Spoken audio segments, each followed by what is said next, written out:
E agora a gente vai ver que muitos dos projetos que a gente faz, né, que as equipes tentam buscar de dados, segundo o palestrante, são fracassados. A gente tem, por volta de 85% dos projetos, acabam não gerando resultados tão expressivos assim. E para falar sobre isso e como a gente pode criar uma prática ou formas mais efetivas com métodos para conseguir construir projetos mais efetivos, ele que é mestre em ciência da computação com ênfase em Game Analytics e também é um cientista de dados lá no PicPay. Eu tenho o prazer de chamar aqui ao nosso palco. Seja bem-vindo, Fernando Félix.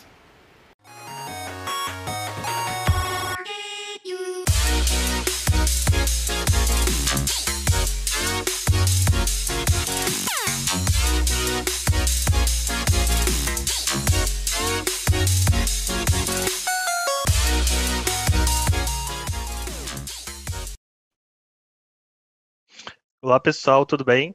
Eu sou Fernando Félix, como foi falado aí pelo meu xará, eu sou especialista em ciência de dados na PicPay. Vou fazer minha audiodescrição aqui. Eu sou negro, tenho cabelos pretos, o meu cabelo é curto, meu fundo aqui atrás é um fundo verde. Sou da Paraíba, então meu sotaque aqui, como vocês podem perceber, é nordestino. Na PicPay eu atuo principalmente na área de marketplace, de store, onde a gente consegue ajudar as pessoas a encontrar os melhores produtos, né, na PicPay. E nessa palestra aqui, como já foi resumido, a gente vai tentar ver algumas abordagens, algumas metodologias ágeis, outras já bem consolidadas no mercado, principalmente para produto, engenharia de software, como a gente consegue aplicar, combinar todas essas metodologias para maximizar o valor de projetos de ciência de dados. Geralmente, né, como foi falado, não é um dado meu, 85% dos projetos falham. Esse é um dado da Gartner, a gente vai ver mais a fundo depois. Porém, aqui tem um resumo do que a gente vai abordar aqui. Primeiro, a gente vai ter uma introdução. Então, provavelmente muitos de vocês são bem iniciantes ainda. Então, a gente vai dar um overview aí sobre o que é ciência de dados, o que é um processo de data mining, qual problema a gente vem enfrentando de dados. Então, o Gabriel já deu uma boa noção, né, de que existe um caos aí. Como a gente pode organizar esse caos ou então minimizar esse caos, né? Quais são as principais profissões de dados? A gente vai entender também os principais motivos do porquê projetos falham. O Gabriel já apontou alguns aí. Em seguida, a gente vai discutir melhor essas metodologias, como Design Thinking, Lean Startup, metodologia ágil. Será que dá para aplicar cada uma dessas metodologias em projetos de ciência e dados? Bom, antes de partir para a introdução mesmo, contar um pouco da minha carreira. Então, iniciei ali minha graduação em 2018. Meu primeiro emprego foi no final de 2010 e foi como analista de BI. Na verdade, naquela época, o analista de BI fazia tudo, né? Desde entender a base de dados do cliente, de um sistema de gestão, por exemplo, de pedidos, criar o data warehouse, por exemplo, em seguida criar os dashboards e monitorar tudo isso. Então, era bem complicado naquela época. Aí foi por isso que eu migrei para engenharia de software. Então, desde 2015, por ali, comecei a atuar mais como full stack, por exemplo, na Universidade da Paraíba, Universidade Estadual. Em seguida, eu comecei a fazer um mestrado focado em Game Analytics, entender os perfis dos jogadores, né, quais times eram mais propensos a vencer ou não, dadas suas características. Dentro da universidade, atuei em diversos projetos de pesquisa para LG e HP, por exemplo. Alguns eram focados em engenharia de software, outros mais em deep learning, por exemplo. Em seguida, saí da área de pesquisa e fui trabalhar no startup lá em Recife, onde a gente basicamente fazia consultoria principalmente para empresas públicas. Então, fazendo sistemas de recomendações, usando machine learning, por exemplo. Em seguida, fui para a Nelway, que é basicamente um bureau de dados, né, vende dados aí, coleta dados, prepara esses dados e consegue agregar aí informações a qualquer outro lake que existe, né? E atualmente, há uns 3 meses, eu estou na PicPay, atuando como Tech Lead, como eu já havia falado. Bom, eu já participei de vários projetos, então tem um pouco de experiência aqui para compartilhar com vocês. Mas antes de entrar a fundo, né, mais em metodologias e tudo mais, como o Gabriel falou, as empresas têm dados, mas usam esses dados como um passivo, né? Não usam a informação como um ativo crítico. Então, conforme uma pesquisa da Gartner aí, eles preveem que até 2022, 90% das estratégias das empresas precisarão de informação como ativo crítico, precisarão de analytics, extrapolando isso aí de ciência de dados, tudo que envolva, né, desde engenharia de dados até tomada de decisão a partir desses dados. Então, analytics vai ser uma competência essencial para qualquer empresa, para que essa empresa tenha sucesso. Bom, outro ponto importante aqui é um artigo da Cassie Krosov, que é head de ciência de dados aí na Google. Ela comenta, né, que conforme a gente vai aprendendo cada vez mais rápido, melhor vai ser a nossa posição em relação ao sucesso. Então, em 2020 a gente começou a ter essa questão, né, da Covid, muitas empresas faliram, porém empresas que dominavam ou então dominam dados provavelmente se deram bem, principalmente porque conseguiram antecipar o que vinha, o que viria, não antecipar o Covid, mas minimizar, entender o comportamento dos usuários, dos clientes, como criar modelos, como criar análises para que os tomadores de decisão pudessem realmente gerir toda aquela crise, né? Então é por isso que ela cita aí que quanto mais você aprende rápido com dados, maior vai ser, mais provável vai ser que você tenha sucesso. Bom, mas antes de olhar a metodologia e tal, principalmente para os iniciantes aqui, qual a diferença, né, de ciência de dados e analytics? Na verdade, ciência de dados aí é um grande guarda-chuva que a gente costuma falar, que envolve desde, pode até envolver, por exemplo, BI, né, que é Business Intelligence, Business Analytics, envolvem também aí Machine Learning, dentre outras coisas. Existe um gráfico aqui, que é o diagrama de Venn, que consegue resumir aí as principais competências, né, necessárias para ser uma pessoa cientista de dados. Então, uma delas aí é hacking skills, ou seja, habilidades de hacking para fazer as coisas acontecerem.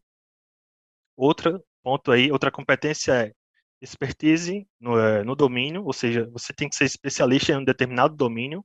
Existem vários domínios como marketing, fraudes, entre outras coisas.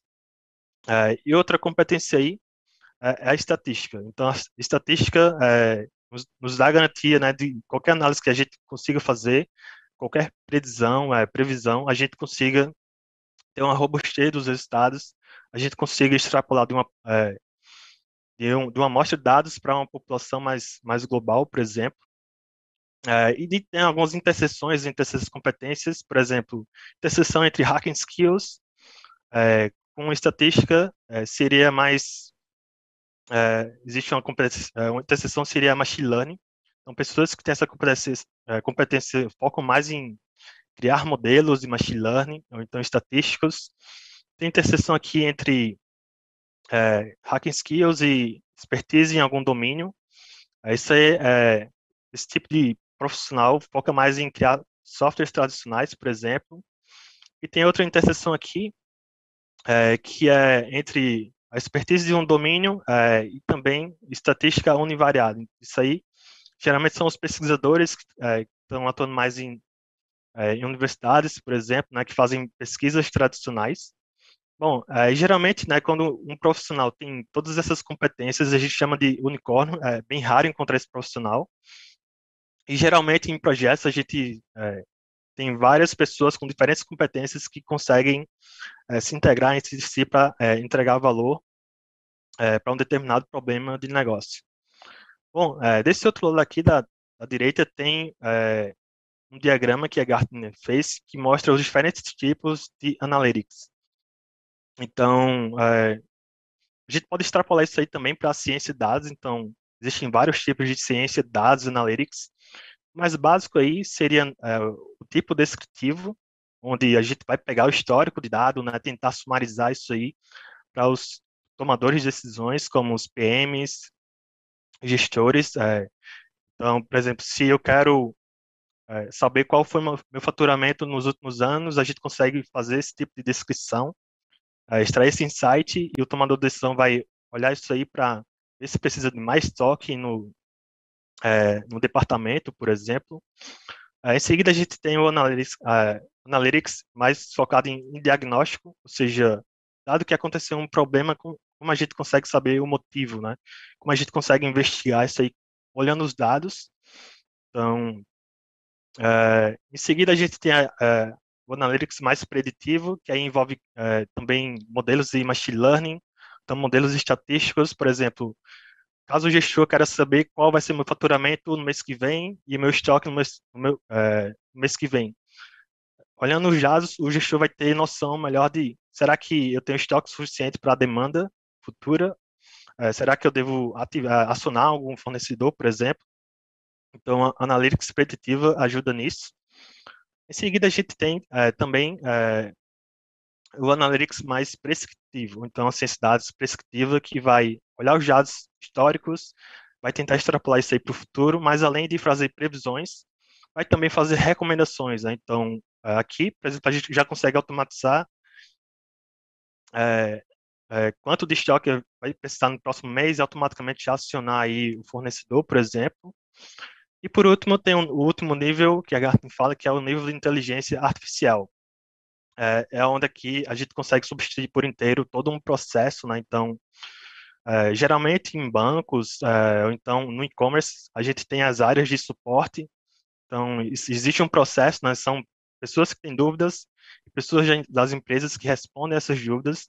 A gente pode automatizar todo esse processo utilizando modelos de machine learning, fazendo interações entre pessoas, esses robôs, né, baseados em machine learning, por exemplo, e a gente consegue substituir qualquer processo onde as pessoas, as empresas façam o suporte, né?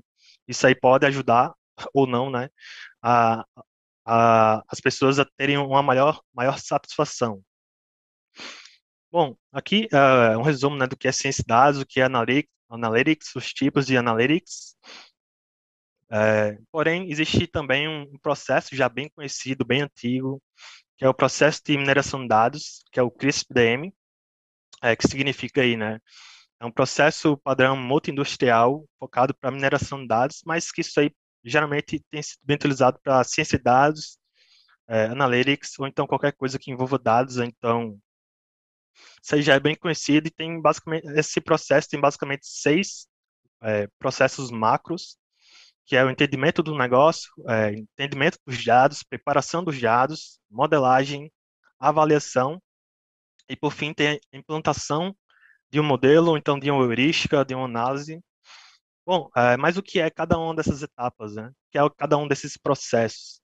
O primeiro, que é o entendimento do negócio, a gente foca em entender quais os objetivos dos nossos gestores.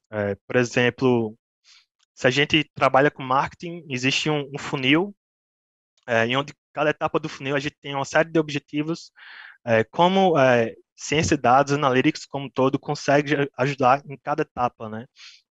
Então, ali a gente vai tentar olhar quais são as métricas de negócio, dadas as métricas de negócio, por exemplo, aumentar a taxa de prospecção, aumentar a taxa de conversão, aumentar a satisfação do cliente com recomendações de produtos, dado uma métrica de negócio, quais métricas de modelagem de mineração de dados a gente pode associar cada uma dessas métricas para garantir que a gente vai conseguir atingir o sucesso, né, em um projeto. Então, a primeira etapa é entender o negócio em si, definir as métricas, seja de negócio, então de modelagem. Aí tem um plano, um brainstorming aí de como a gente vai fazer, né, a solução. Em seguida, dado um plano inicial, a gente vai, então, entender os dados que existem dentro da empresa, ou então, possíveis dados de fontes externas, como, por exemplo, dados de IBGE, será que dados de IBGE podem ser úteis para a solução? Será que dados da Receita podem ser úteis aqui? Então, a gente vai fazer um catálogo de dados aqui para entender, se familiarizar com esses dados, extrair alguns insights iniciais fazer uma simples, que a gente chama, né, de EDA, que é análise exploratória de dados, para entender, né, será que a hipótese que o nosso gestor está querendo testar, será que faz sentido ou não? Quais são as melhores perguntas que nós podemos fazer aqui? Então, basicamente, a gente vai definir algumas questões principais, algumas hipóteses. Bom, dado que o objetivo tá bem definido, a gente já entende melhor os dados, tanto externos quanto internos da empresa, a gente agora vai preparar esses dados para criar uma solução. Então, muitas vezes, a gente nunca encontra um dado bem estruturado, como o Guilherme falou. Esses dados, às vezes é Big Data, é não estruturado, como a gente pode usar vídeos, pode usar comentários da internet, por exemplo. A gente pode utilizar fontes externas, como eu já falei. Muitas vezes os dados são faltantes. A gente pode ter informação de uma empresa na receita, porém, para uma outra empresa a informação não vem. Como a gente consegue tratar dados faltantes aqui?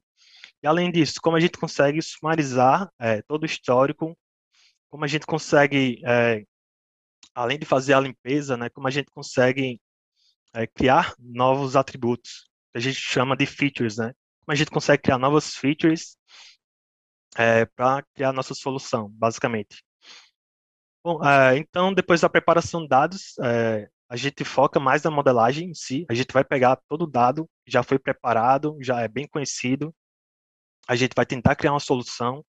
Por exemplo, se a gente tem uma carteira ideal de clientes, a gente trabalha com marketing e a gente quer encontrar alguns clientes potenciais, é, no cenário mais B2B, por exemplo, business to business. Quais empresas poderiam ser meus clientes? A gente pode criar um modelo aqui para fazer a clonagem de perfil, usar métodos como clustering, ou seja, agrupamento, para tentar extrapolar, né? Dado minha carteira ideal de clientes, eu quero encontrar novos clientes, e com isso a gente vai olhar algumas métricas de machine learning para ver se esse modelo, né, vai funcionar bem ou não, vai otimizar esse modelo, vai olhar vários algoritmos. Aqui a gente pode, no início, começar com uma coisa simples, né, como o Guilherme falou, começar simples com uma simples heurística ali que mapeia já algum conhecimento prévio dos gestores, e depois pode virar algo bem robusto usando Deep Learning, por exemplo. Em seguida, depois que a gente já tem um algoritmo ótimo, a gente vai revisar todas as etapas anteriores com os stakeholders. Então, eles vão ver se as métricas de modelagem foram atingidas, né, atingiram o critério mínimo. Caso não, o critério não foi bem atendido, então a gente pode revisar isso aí, ver se existe alguma questão legal em relação ao dado. Por exemplo, será que a LGPD me impede de utilizar informações de uma pessoa ou então de uma empresa, por exemplo? Será que pode usar o nome do sócio ou não? Será que se a gente for extrapolar, se a gente quiser prospectar novas empresas, será que uma determinada empresa pode ser acionada para ser um possível lead, ou seja, um possível cliente? Então, nessa etapa aqui, a gente vai revisar esse tipo de coisa. E, por fim, dado que os stakeholders aceitaram, né, a solução, a gente parte para a etapa de implantação, que aí pode ser implantação num ambiente mais de teste mais controlado, utilizando teste A/B, por exemplo. E dado que o teste A/B está indo bem, a gente pode focar depois implantar isso aí para toda empresa, escalar isso aí para toda empresa, em vez de olhar uma amostra pequena, extrapolar isso para toda a população, né? Esse é o CRISPR-DM, é bem conhecido, porém, o cientista de dados muitas vezes não é responsável por toda essa cadeia, todo esse processo. Então, as coisas são bem divididas aqui. Existe esse diagrama aqui que é bem legal, acho que se pronuncia Hashit, um negócio assim. Então, para aquisição de dados, geralmente é o engenheiro de dados que é responsável por isso. Em seguida, dado que já existe algum repositório de dados, o cientista de dados, ou então analista, ou então estatístico, vai olhar aqueles dados, vai fazer análise exploratória, vai criar alguma solução, vai criar features, novos atributos, né? Vai criar um modelo ali, ou análise, ou então uma análise. E dado que a análise, então o modelo já está minimamente viável, esse modelo vai ser repassado, por exemplo, para o arquiteto de machine learning, ou então o engenheiro de machine learning, ou então o engenheiro de dados ainda, é uma integração aqui. E esse pessoal basicamente vai, a gente chama de produtizar. Então é todo esse pipeline aqui para deixar tudo automatizado, escalável. E por fim, a gente volta para os cientistas de dados para ficar monitorando se o modelo está indo bem ou não. Será que o treinamento mês a mês funciona? Então a gente precisa retreinar esse modelo calibrado de maneira manual. Então a gente tem essa etapa de monitoramento. São as profissões de dados. Porém, apesar de todo o processo, apesar de já ter algumas profissões bem definidas de dados, a gente tem um problema, né? Que 85% dos projetos falham, conforme a Gartner, projetos de Big Data falham, 87% dos projetos de ciência de dados não vão para a produção, e conforme a Gartner aqui, até 2022, 80% dos insights analytics não entregarão resultados. Então, é algo bem crítico, e como a gente pode resolver isso aqui, né?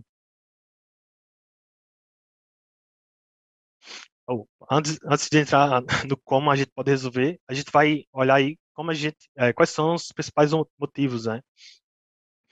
O principal motivo aqui, conforme a pesquisa do Becker, é que as habilidades da equipe estão inadequadas ou estão erradas, por exemplo, os objetivos de negócios estão incorretos, ou então talvez o projeto, as pessoas nem tenham feito os objetivos, definido os objetivos, por exemplo.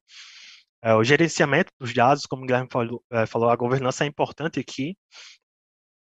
Complexidade da tecnologia, então a gente pode começar simples realmente, mas às vezes as pessoas querem criar complexidade e querem já começar com deep learning, por exemplo, para um projeto simples. Então isso acaba falhando o projeto. Escopo inapropriado, resistência cultural em relação a dados. Por exemplo, na empresa existe uma equipe de ciência de dados, porém nem todos os gestores concordam, então não querem ter ali uma solução de dados, né? Então, nem todas as empresas, nem todos os heads sabem o que é ciência de dados, por exemplo. Bom, mas esses motivos aí também associados também com as principais falhas de startups. A primeira aqui é a empresa ficou sem dinheiro e não tem como investir mais em ciência de dados. A solução que está sendo feita não tem nenhuma necessidade de mercado, ou então veio uma empresa concorrente e já criou uma solução bem mais rápido. Aí às vezes a solução nem é tão robusta, mas entregou o valor primeiro aos clientes e acabou tomando todo o mercado ali, né? Bom, tem ali as questões legais também, como eu já falei de LGPD, questão de preços, também de times. Isso aí está bem associado ao primeiro ponto. Não é o time correto, isso aí a gente já falou, né? Habilidades inadequadas. E o produto foi mal estimado. Então, são um dos principais objetivos aí de startups, que está bem conectado aqui também com projetos de dados no geral, né?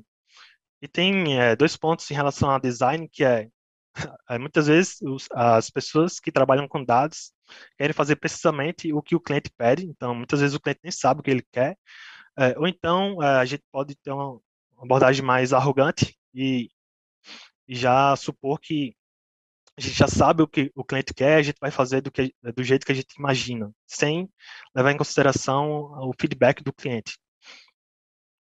Bom, a gente já falou aqui dos problemas, já sabe que dados são importantes, mas como a gente pode minimizar isso aí, né? Existem três metodologias já bem consolidadas aí no mercado, que é o Design Thinking, o Lean Startup e também metodologias ágeis. Então, no Design Thinking, a gente vai basicamente tentar empatizar com o cliente. Então, quais os problemas, quais as dores esse cliente tá passando. O Guilherme falou de jornada, então aqui nessa etapa a gente vai tentar saber qual é a jornada do cliente, como é que ele entra, dado que a gente trabalha numa empresa de e-commerce, por exemplo, como é que esse cliente é, entra nesse e-commerce, né? Qual é a campanha de marketing que ativou esse cliente, por exemplo, dado que esse cliente já está na plataforma, quais são os caminhos que ele percorre ali dentro, quais são as insatisfações desse cliente, quais são os objetivos do cliente e como a gente pode ajudar isso aí. Então, dado os problemas principais, a gente pode idear algumas soluções, fazer um brainstorming e depois a gente parte para o Lean Startup, que aí a gente vai criar alguns MVPs, que são produtos mínimos viáveis, ou então POCs, né, que são provas de conceito. A gente vai criar experimentos para testar as hipóteses, né, de algumas soluções. E dado que o experimento foi ruim, a gente pode pivotar, ou seja, mudar de ideia, criar uma outra abordagem. Por exemplo, a gente quer criar um modelo para fazer as melhores recomendações, mas esse modelo não está funcionando bem. Será que uma abordagem mais simples vai funcionar? Por exemplo, sugerir os produtos mais comprados no mês. Pode ser uma alternativa. E dado que a gente fez um MVP, então a gente vai agora tentar escalonar isso. Aqui no Lean Startup a gente focou em apenas um grupo de usuários, agora a gente quer deixar isso aí mais profissional, por assim dizer. Então a gente vai criar um backlog, que é uma série de atividades aí, de produtos, de como a gente pode melhorar ainda mais as métricas que a gente conseguiu atingir aqui no MVP. Isso aí é um processo iterativo, que aí a gente vai melhorando semana a semana, mês a mês, e a gente vai sempre, a cada iteração, entregar algum valor ali para o cliente. Isso aqui é o resumo, né, das principais metodologias. A gente agora vai focar mais no design thinking. É, eu queria o design thinking, né? Eu já falei, é mais para um processo, ou então o framework aí para empatizar com o cliente. Mas será que design thinking tem a ver com ciência de dados, com AI no modo geral? Na verdade, tem várias referências bibliográficas sobre isso aqui. Então, uma delas é do próprio Google. Existe um time de design ali que fala, né, que se a gente não conhecer a necessidade do cliente, a necessidade humana, provavelmente a gente vai criar uma solução muito poderosa, solução de deep learning, para resolver um problema pequeno. Outro ponto aqui nesse site, né, que é o UX of AI, aponta aqui, né, que antes de focar nos algoritmos, a gente deve focar em como as pessoas fazem, que elas fazem hoje, e como a gente pode minimizar alguma etapa desse processo do cliente, né? Então, a gente vai mapear essa jornada do cliente. Então a gente pode criar protótipos, pode ser um protótipo na mão, por exemplo, a gente pode utilizar algumas ferramentas aí para usar dados reais, para ver como é que o usuário interage com esses protótipos antes de entregar uma solução de AI, por exemplo. É, e a gente pode usar esses dados aí, né, para ver se ele está gostando ou não de um protótipo que a gente fez para, sei lá, recomendar produto por estado, ou então recomendar um filme, né? A Netflix tem muito isso, recomendar os top 10 filmes. Será que o cliente tá tendo uma boa experiência com isso ou não? Outro ponto aí é uma sugestão do Google, né? Antes de iniciar um projeto de dados, tentem não começar logo com machine learning, que aí vai ficar complicado.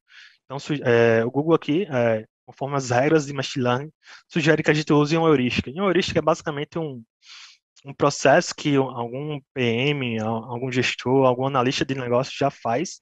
A gente tenta automatizar isso aí. Por exemplo, se a gente quer ranquear os melhores aplicativos do Google Play, em vez de criar um modelo de machine learning para isso, a gente pode ranquear simplesmente pela taxa de instalação. E outro ponto aqui do UX Studio, que é pense em dar dicas aos usuários sobre o que o algoritmo faz e quais dados ele utiliza. Então, isso aí vai gerar mais empatia. É questão de explicabilidade. Então, quando a Netflix recomenda um filme para você, ele já fala que existem filmes semelhantes, por exemplo, na Amazon, se você compra um livro, já tem uma série de livros ali semelhantes, explica o porquê está recomendando aquilo, né? Isso aí é questão do design, né? Tem muito a ver com ciência de dados e analytics. E aqui é um exemplo de jornada, por exemplo, de um mercado online. Então, para cada etapa, o cliente tem vários objetivos. É, no início, o cliente, na verdade, não tem objetivo nenhum, mas depois ele resolve querer comprar alguma coisa. Então, ele vai procurar, tentar encontrar os melhores produtos ali que ele está tendo interesse. É, bom, não vou falar cada etapa disso aqui, mas em um determinado ponto, o cliente viu que ele não foi bem atendido. Então, provavelmente ele teve algum problema com algum produto, tentou entrar em contato com o suporte e o suporte não foi tão legal. Então, se a gente conseguir mapear como empresa toda a jornada, todos os objetivos do cliente, além disso, quais os nossos objetivos em relação aos do cliente, se a gente conseguir medir também a experiência desse cliente, como o NPS, por exemplo, que é o Net Promote Score, a gente consegue priorizar ali o backlog. Então, se o cliente não está tendo experiência com suporte, como a gente pode resolver isso aí com dados, né? E além disso, quais são as métricas, né, para ver se a gente está atingindo sucesso ou não. Aqui, por exemplo, tempo de espera é uma das métricas, um dos KPIs que a gente pode olhar para ver se o cliente está sendo bem atendido ou não, por exemplo. Tem várias outras coisinhas aqui. Isso aqui é um exemplo de jornada, né? Bom, isso aí está bem alinhado também com a primeira etapa do CRISP-DM, que é o processo de mineração de dados. Então, no CRISP-DM, como eu falei, cada etapa é um processo e tem uma etapa ali também de entender os critérios de negócio, entender os critérios de modelagem. Então, aqui, em relação aos critérios de negócio, estão bem atrelados aos objetivos do cliente. Mineração de dados está bem relacionado aí aos KPIs, né? Como a gente consegue monitorar se a gente se a gente vai ter sucesso ou não. Bom, agora eu vou focar mais no Lean Startup. Seria o Lean Startup. Já é um termo bem antigo aí, desde 1980. É um termo criado aí pela Toyota. Não termo sim, né? Mas um processo criado pela Toyota para otimizar a produção de veículos.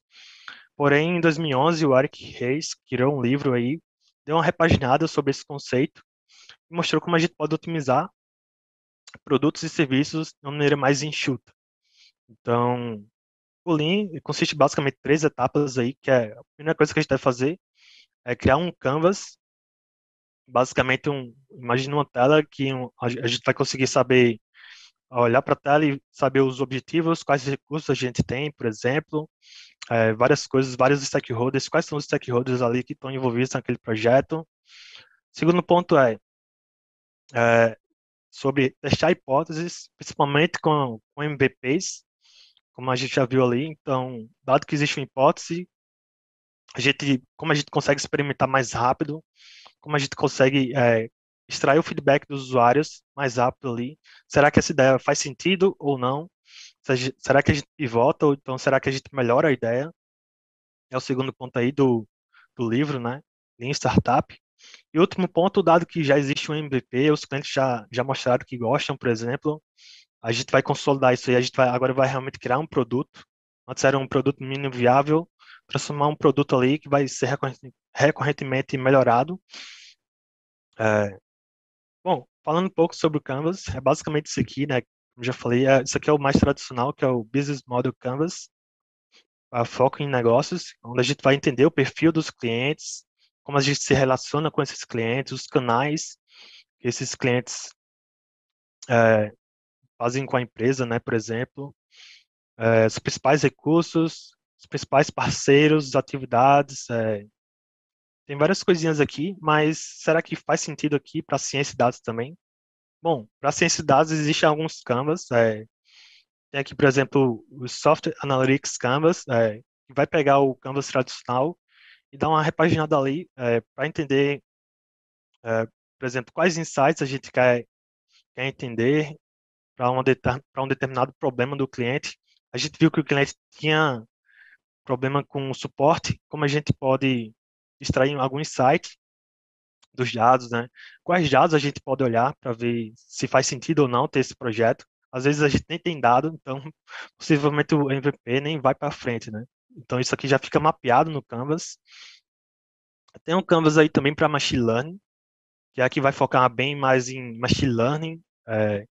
Quais são os modelos que a gente está criando aqui, por exemplo? Quais são as métricas de avaliação offline que a gente quer monitorar? Por exemplo, se é acurácia, se é precisão, se é recall. Então, existem várias métricas de machine learning, na verdade. Bom, então, isso aqui é o de machine learning. Tem também tem vários outros, mas geralmente isso aqui é bem manual, é uma interação que geralmente leva 2, 3 horas para montar um Canvas. Mas existem ferramentas que já automatizam isso aí, como o Confluence. Existem templates no Drive também, que aí fica bem mais fácil do time preencher cada um desses canvas, né, dependendo da situação. Então, um problema que vocês estejam passando, seja Analytics, Machine Learning, ciência de dados, vocês podem criar os seus próprios canvas, por exemplo. Pode ser bem interessante. É, bom, agora que a gente já entendeu o que é Canvas, o que é o MVP? O MVP basicamente diz aqui, dado que a gente já tem uma ideia, por exemplo, a gente já mapeou os problemas lá no Design Thinking, já fez algum brainstorming. Agora a gente vai testar algumas hipóteses, vai criar alguns MVPs. Então a gente pode utilizar o CRISP-DM mais uma vez aqui. Então o CRISP-DM tem aquelas etapas de entender os dados, preparar os dados, a modelagem e tudo mais.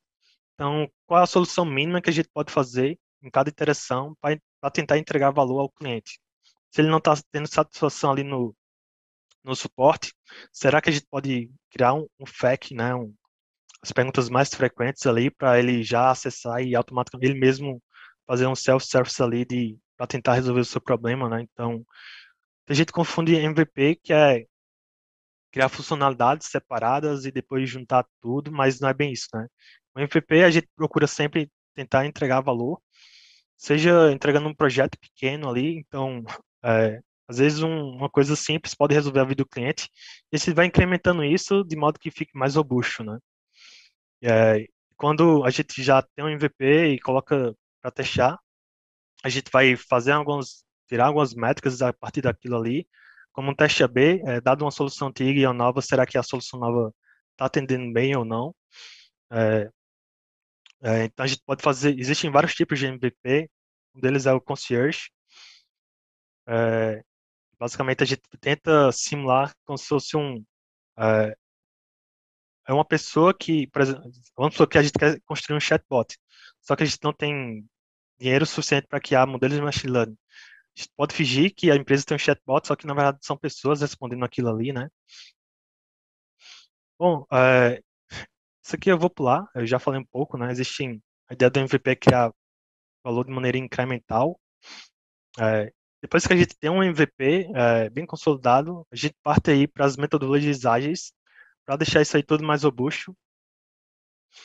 Então, a questão da metodologia ágil aqui pega o backlog gerado ali pelas métricas que vem do MVP, por exemplo, e tenta criar um design mais apropriado para aquilo, desenvolve a partir das atividades definidas e da mesma forma que o Lean, a gente testa e vê se os usuários estão gostando ou não. E mais uma vez aqui a ideia também de ser incremental, né? Fazer melhorias, pega o MVP, cria melhorias incrementais, tenta extrapolar para a população toda, por exemplo. Se a gente cria uma solução para um grupo de usuários, como a gente consegue extrapolar isso aí para todo mundo, né? Com uma solução mais robusta. Existem alguns tipos, né, de metodologias ágeis. O mais conhecido aí é o Scrum, que aí tem alguns time box, né? Existe a pessoa que é o PO, que vai definir quais atividades e produtos que a gente deve fazer, por exemplo. Depois a gente vai priorizar isso aí tudo com o time, quais atividades mais relevantes, que a gente consegue entregar valor em um determinado período, de 1 a 4 semanas. Vai ter o Scrum Master, que aí vai tentar tirar algum impedimento, né, do time.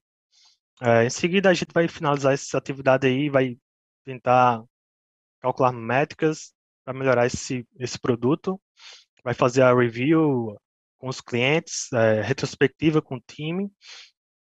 E tem também o Kanban aí, que é bem menos, é, bem mais flexível em relação ao Scrum. Não tem a questão do time box. Então, conforme a demanda vem, a gente vai priorizando aí num quadro, né? Então, esse quadro aí pode ter 3 pilares, que é o coisas a fazer, coisas que a gente já está fazendo, coisas já finalizadas. É,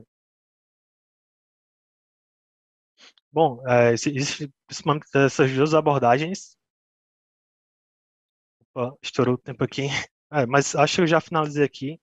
Então, são as dicas finais aí.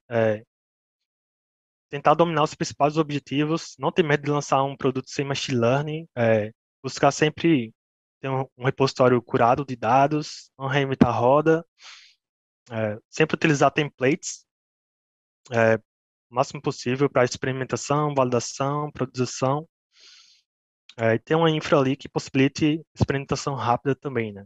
Tanto em QA quanto em produção. E é isso, né? Desculpa aí se estourei o tempo.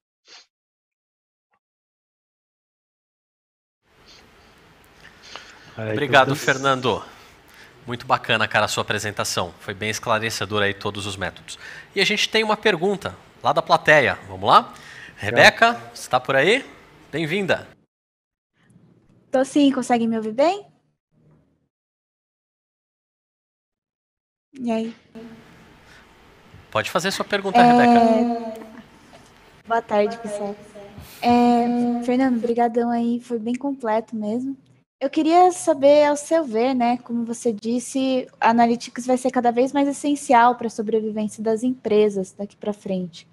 E quais você vê que são os maiores desafios dessa empresa de incorporarem mesmo a ciência de dados na sua estratégia como um todo? Tá. Eu acho que o principal ponto é não entender as principais profissões de dados, né? Como eu falei.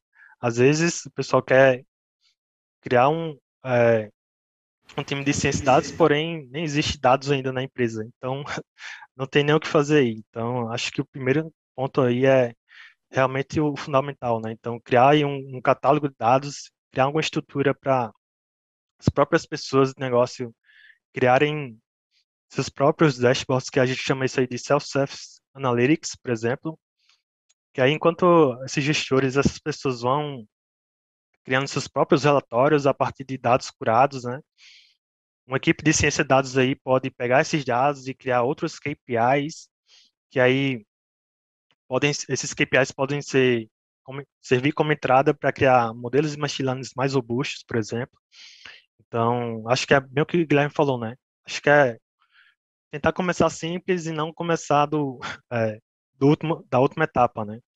Então, tentar criar um time diversificado. O time de dados não é só cientista de dados, não é só pessoas de analytics, né? Mas também envolve todo um escopo aí, diferentes níveis. E sempre tentar entregar valor o mínimo possível, sem criar complexidade, né? Como eu falei ali, não ter medo de criar um produto sem machine learning, por exemplo. Legal, Fernando. Eu vou fazer uma perguntinha rápida aqui para você. Você consegue dar um exemplo no PicPay de um projeto onde vocês começaram a fazer e não deu certo, e aí vocês que falhou porque vocês começaram de uma forma errada, eventualmente? Consegue dar um exemplo para a gente? Da PicPay, como eu sou recente aqui, tenho só 3 meses, ainda não deu tempo de falhar nenhum projeto que eu estou envolvido, mas no início da minha carreira, por exemplo, E aprendeu? as pessoas, na verdade, existia na empresa o departamento de TI, que tinha várias pessoas de manutenção, de engenharia de software, então era equipe diversa, porém, todas as demandas vinham apenas do gestor de TI. Esse gestor não conversava tanto com as pessoas de negócio, então todas as soluções vinham da cabeça dele, por exemplo, dashboard para gerenciar estoque ou então logística. Só que depois que essa solução ficava pronta, não existia, as pessoas de negócio dos outros departamentos não tinham empatia, então não adotavam a solução. Então acabava que eu aprendi muito business intelligence naquela época, mas quase ninguém utilizava a solução que eu fazia, né? Então basicamente isso. O Gabriel falou também, né, de que o dado tem que estar todo mundo envolvido no projeto, conseguir conectar todas essas pessoas. Fernando, a gente agradece sua dedicação aí para construir a palestra, apresentar. Tenho certeza que muita gente aí conseguiu pegar várias dicas de por onde começar, que tipo de coisa estudar, né, dentro da ciência de dados. Agradeço aí a sua contribuição. Valeu? Obrigado, Fernando. Eu agradeço também. E foi bem corrido. Valeu.